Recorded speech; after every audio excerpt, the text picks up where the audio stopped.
Mr. Lu, Singaporeans have to work until they die. It's a damn curse of the country. Well, ladies and gentlemen, I get this comment very often, and I want to deal with this matter. And it's not necessary we have to do this, right? So, I will offer you solutions today in a very interesting story that I have, an encounter I have. Let's watch on, shall we? Today's story comes from an encounter I had during a talk that I gave in a Singtel Investor Day. Someone came to me, and I'll tell you more about it. And the theme is really about Singaporeans have to work until they die. Well, I had the privilege of being invited by Singtel to give a talk in one of their Singtel Investor Day. This is a picture of me with my ex-colleagues. This is the group CEO, Mr. Yuan Kuan Moon, and Arthur, which is the CFO. We haven't seen each other for some time. It's a great honor to speak alongside with them. And I was a moderator during one of the Q&A sessions with them, and I had the privilege to share our experience of empowering ourselves to gain outsized return in our CPF, and I shared that with the Singtel investors as well with the management team of Singtel, and there was a huge privilege, and I felt really back at home again after all these years. And I had also had a chance to share with the head of business in Singtel. It was an interesting encounter, but in this talk, someone came to me with this very interesting story. So he basically came to me and said that, Mr. Lu, okay, I want to share you something that I already have $1 million in my CPF. I'm younger than you. I think he's slightly younger, probably about 50, 51. I don't know how old is he. I can't remember exact date. But he said that I'm more CPF than you, because he saw some of my numbers on my CPF. I said, good for you. I'm very proud of you. He said, so right now I'm retired and every day I'm playing sports, going for tour and trips and things like that. And he said that, what are you doing right now? You're retired also, right? So I said, no, I'm not retired. I'm actually working and running some businesses and things like that. So that's where he started engaging me. He said, Mr. Lu, why do you need to work now? Right? You don't have enough money. Ah? I said, no, no, no. You don't work because you don't work simply because you need money. You work sometimes because you want to work and things like that. And then we began to engage in this interesting debate. It came to my realization after engaging him for quite a few minutes that he's adamant that that work in Singapore context simply means suffering, and everybody must get away from work as early as possible to enjoy life, and until you reach a stage where you can go for tours, you can go for sports, you can eat anything you want, a relaxed life, that's the ultimate aim of work and retirement.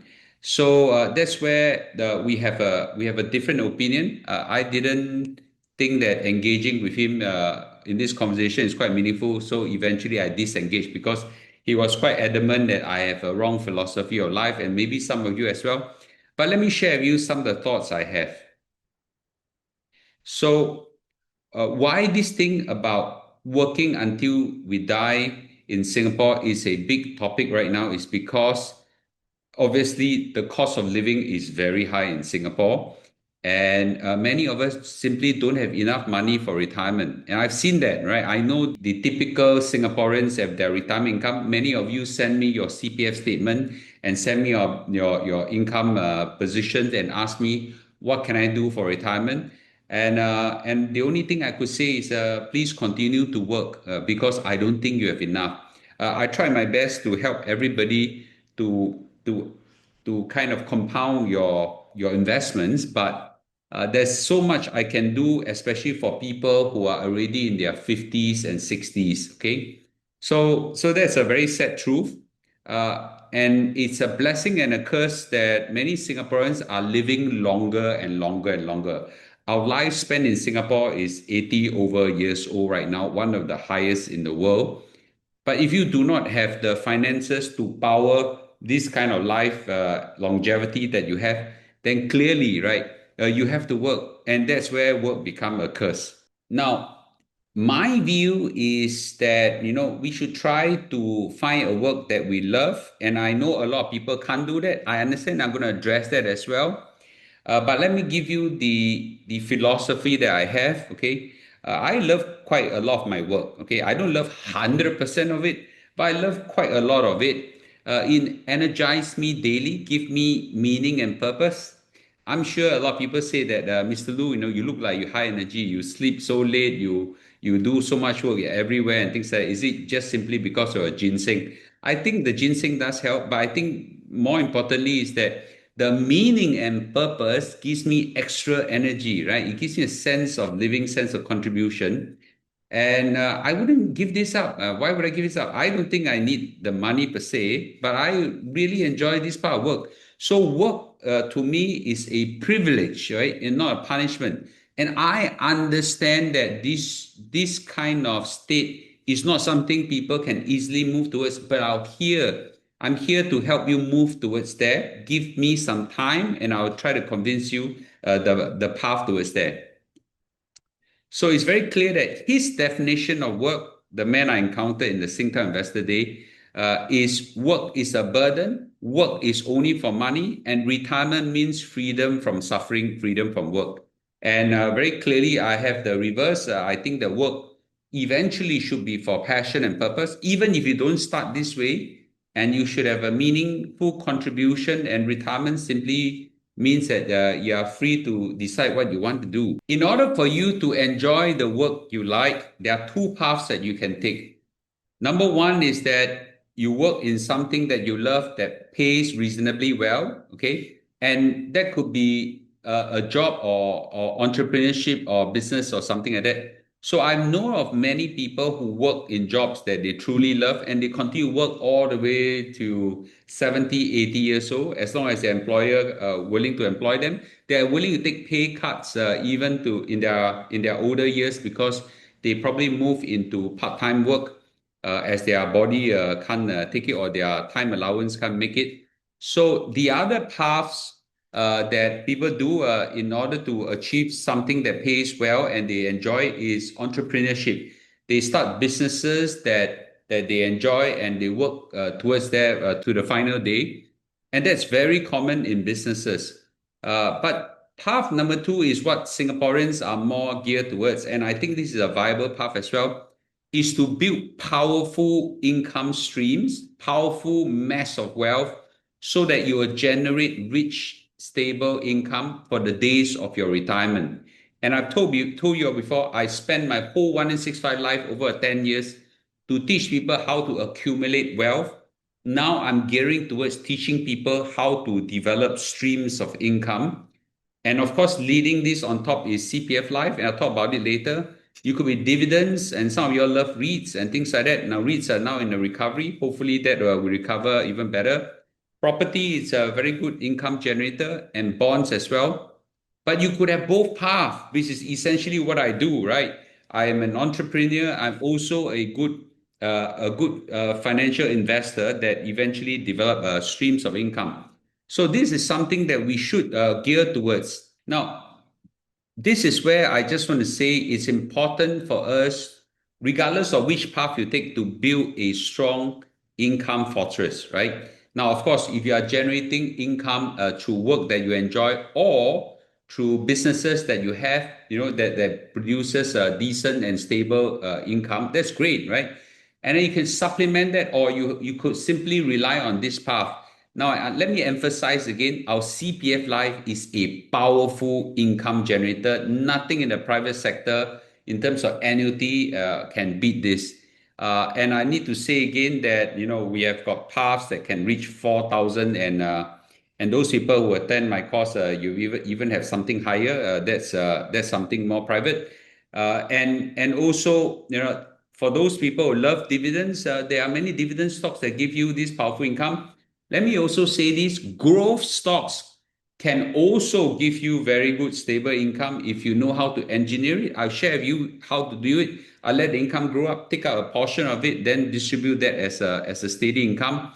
A lot of you have extra property. It's getting lesser and lesser because of the ABSD, but you could also rent out some of your rooms and things like that. Bonds. also produce a stable income, and so on, right? So I aim to give myself maybe 6 to 7 streams of income when I retire. I'm probably somewhere reaching there. I'm happy to share with you. You're interested, not interested, never mind. No, I'm just thinking that these are some things I'd like to share with you. Let me know in the comments if you like to hear this theme and this topic. Now, let me reframe the concept of retirement again. Okay, if you get the concept of retirement wrong, okay, you will work until until you die. Okay, a lot of you will reach that stage. So, number one is that, okay, the true retirement is about having freedom of choice, right? Retirement should be about doing what you want to do, not because you have to do. So in that sense, if you are doing what you want to do already, that can start at any age, not some old man or old lady in your 60s or 70s or things like that, right? If you are already working on things that you like, then retirement is already here, right? So conceptually, I already retired many years ago. I'm just switching to things I like to do. But in the Singapore context of retirement means sitting there, do nothing, right? That kind of retirement is very toxic, very deadly, very bad for health. Okay.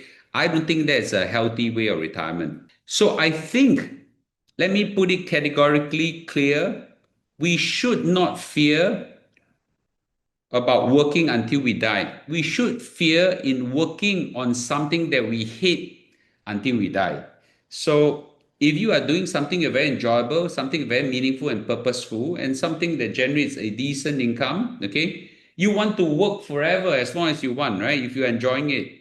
Now, if you are doing something you hate, then that's something you should be more fearful of. So you should fear working in something you hate until you die, right?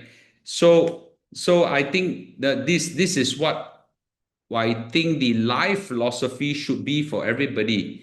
As early as possible in your life, try to pivot into something that you like. Now, that might take time, some planning, some risk taking as well. Okay.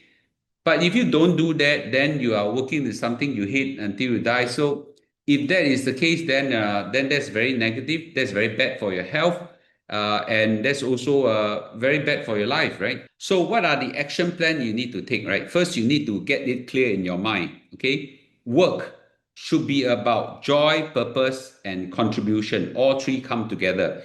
If you have only contribution, financial contribution, but no joy, no purpose, switch. Now, of course, you can say, Mr. Lu, I switch now where to find job. Of course, right?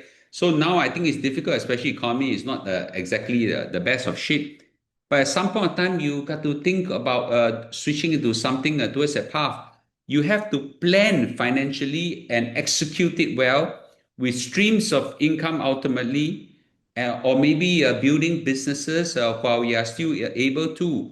Ultimately, it's about buying freedom and it's freedom of choice how you want to spend your money. So I try to make it my mission for the last 10 years to help everybody accumulate wealth.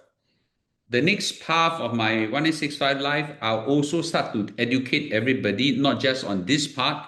I also educate everybody to learn how to develop streams of income, how to build income, how to build businesses, so that you can start to have a very wonderful, enjoyable retirement that you don't need to work until you die, but you actually choose to want to work until you die because that is very joyful and meaningful. So the real question is this, right? Is working until you die a curse or blessing? That's completely up to you. Having the blessing to be able to work until I die is something I live for and I work towards. And if you really are dying to get out of your work so that you don't need work anymore, then you ask yourself this question: are you living the life you want to live? Well, thank you for this thought provoking. So let me hear your comments, and I'll see you in my live stream.